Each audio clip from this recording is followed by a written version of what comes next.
সম্মানিত ভাইয়েরা, তারা নারী পুরুষের ব্যবধান এনে আমাদেরকে বলে জামাতে ইসলামী ক্ষমতায় গেলে এই দেশে মহিলারা বিপদে পড়বে।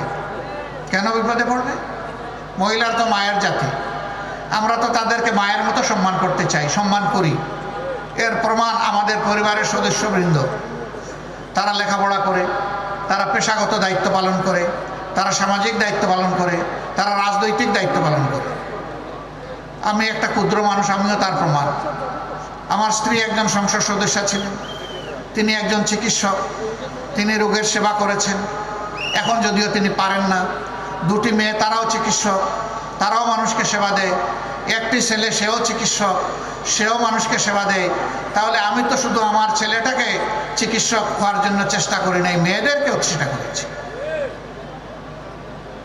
আমাদের বিরুদ্ধে এই সমস্ত অভিযোগ সম্পূর্ণ মিথ্যা। বলে হ্যাঁ, কর্মক্ষেত্রে হয়তো দিবে, কিন্তু সবাইকে কালো বোরকা পরাই দেবে। বোরকা কালো হবে না লাল হবে, সাদা হবে না বেগুনি হবে, এটা আমার দায়িত্ব না। বোরকা কাউকে জোর করে পরানো হবে না।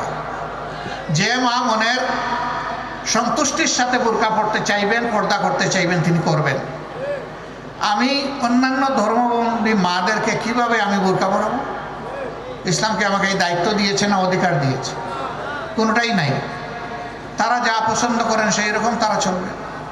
দেখেন, আবার কোনো সাংবাদিক ভাই আবার এটা মেহরবানি করে নিউজ করে দিয়েন না যে জামাতের আমির সাহেব বলছেন মহিলারা সবাই তাদের পছন্দের পোশাক পরবে। মাঝে মাঝে করেন আপনারা এগুলো। আমি যা বলি না আমার নামে চালান দিয়ে দেন। সবাই না, দুই একজন। আর দুই একজনের কারণে আমরা সকলের উপরে কষ্ট পাই। ওই দুই একজনকে আপনারা একটু আটকায় দিবেন সবাই, কেউ যাতে এই অপকর্মটা না করতে পারে। এটা অপকর্ম।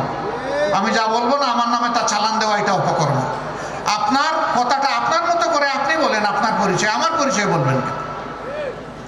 আমি বলছিলাম যে অন্য ধর্মের মা বোনদেরকে পোশাকের রুচি এবং তার ডিজাইন আমি করে দিতে পারবো না, এটা তাদেরটা তারা করবে। কেউ কেউ বলতে পারে মুসলমানদের মাঝেও তো অনেকে পোশাক সেই রকম পরেন না। হ্যাঁ, তাদের উপরেও জোর কাটানো হবে না, বরঞ্চ শিক্ষা ব্যবস্থাকে এমন করে সাজানো হবে যাতে মানুষ বাধ্য হয় সব কয়টি মহিলাকে নিজের মায়ের দৃষ্টিতে দেখতে। এবং তখন মহিলারা ওরকম পোশাক পরে তারা গর্ব করবেন যে এই পোশাক আমার ইজ্জতের প্রতীক, আমার সম্মান এবং মর্যাদার প্রতীক। যে মহিলাদের প্রয়োজন আছে, নারীদের প্রয়োজন আছে কর্মক্ষেত্রে পেশাগত জীবনে দায়িত্ব পালন করার, তারা তাদের যোগ্যতা এবং দক্ষতা অনুযায়ী করবেন। দুইটা বাড়তি জিনিস পাবেন, একটা হচ্ছে সম্মান আর একটা হচ্ছে নিরাপত্তা। এখন দুইটার কোনোটাই নাই। সমাজে তাদের সার্ভিস দেওয়া হচ্ছে, প্রতিদিন তাদের নিগ্রহের খবর পত্রপত্রিকা এবং মিডিয়ায় উঠে আসে। প্রিয় কুষ্টিয়াবাসী, এই দেশকে আসুন আমরা সবাই মিলে অন্তরে ধারণ করি। এদেশের প্রত্যেকটা মানুষকে সম্মান করি এবং ভালোবাসি। আমি মানুষকে মানুষ হিসাবে দেখবো। আমি দেখবো না তিনি মুসলমান না হিন্দু। আমি মানুষকে মানুষের মর্যাদা দেব। যদি প্রত্যেকটা মানুষ এইভাবে মানুষকে সম্মান দেয় এবং ভালোবাসে, এই দেশ জান্নাতের টুকরায় পরিণত হবে ইনশাআল্লাহ, এবং বিশ্বের বুকে একটা ঈর্ষণীয় দেশ হয়ে দাঁড়াবে। আর আমরা আমাদের ছাত্র সমাজকে কথা দিচ্ছি, এমন শিক্ষা তোমাদের হাতে ইনশাআল্লাহ তুলে দেওয়া হবে যে তোমরা একটা বেহুদা কাগজের টুকরা সার্টিফিকেট নিয়ে এই দুয়ারে ওই দুয়ারে আর দৌড়াদৌড়ি করা তোমাদের লাগবে না। তোমাদের শিক্ষার পাঠ চুকে আসার সাথে সাথে কাগজের টুকরা আর তোমাদের ন্যায্য পাওনা, তোমাদের চাকরি বা কাজ তোমাদের হাতে উঠে যাবে ইনশাআল্লাহ। প্রত্যেকটি যুবকের যুবতীর হাতকে আমরা দেশ গড়ার কারিগরের হাত হিসাবে তৈরি করতে চাই। এরকম একটা জাতি যখন তৈরি হবে ইনশাআল্লাহ, এই দেশের মানুষ আর বিশ্বে চাকরির জন্য যাবে না। যেভাবে 1757 সালের আগে বিশ্বের মানুষ এই দেশে আসতো রুজি রোজগার চাকরি করার জন্য, এই দেশটা আবার তার সেই গৌরব ফিরে পাবে ইনশাআল্লাহ। আমরা সেই গৌরবটা ফিরিয়ে আনতে চাই। আপনারা কি এই লড়াইয়ে সবাই একমত? এমন একটা দেশ আপনারা চান যেই সমাজে চাঁদাবাজি থাকবে না, যেই সমাজে ঘুষখোর থাকবে না, যেই সমাজে দখল বাণিজ্য চলবে না, যেই সমাজে মানুষে মানুষে কোনো বৈষম্য হবে না, যেই সমাজে ধর্মে ধর্মে কোনো বৈষম্য হবে না, এমন একটা দেশকে আপনারা চান? সেই মানবিক বাংলাদেশ চান? তো চাই বললেই এটা হয়ে যাবে না, তার জন্য আরো অনেক লড়াই করতে হবে। আপনারা প্রস্তুত আছেন? আলহামদুলিল্লাহ। শীতের দিনে একটু ঠান্ডা লেগেছে, তাই না? উঠুন তাহলে, একটু দাঁড়ান, একটু তাকবীর দেই আমরা। লিল্লাহি তাকবীর, লিল্লাহি তাকবীর। বসুন আপনারা। আল্লাহ তাআলা আমাদেরকে সাহায্য করুন। আপনাদের মাধ্যমে দেশবাসীর কাছে আমাদের 4টা অনুরোধ।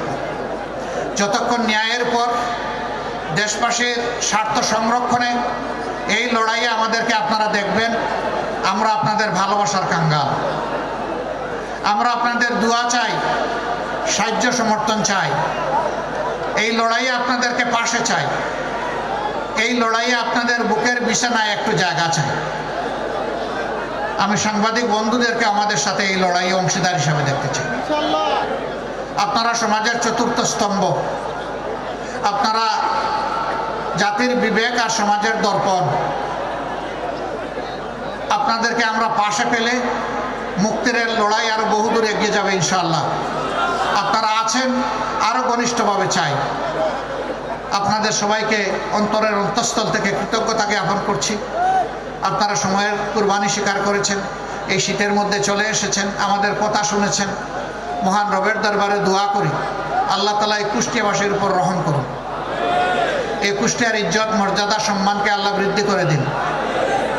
আল্লাহ তাআলা বাংলাদেশের উপর শান্তির ফয়সালা নাজিল করুন।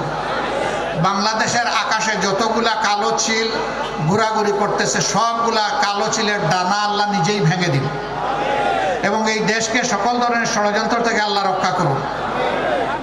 সবাইকে আবারও কৃতজ্ঞতা, ধন্যবাদ। আল্লাহ হাফিজ। বাংলাদেশ জিন্দাবাদ। বাংলাদেশ জামাতে ইসলামী জিন্দাবাদ। আসসালামু আলাইকুম ওয়া রাহমাতুল্লাহি ওয়া বারাকাতুহু।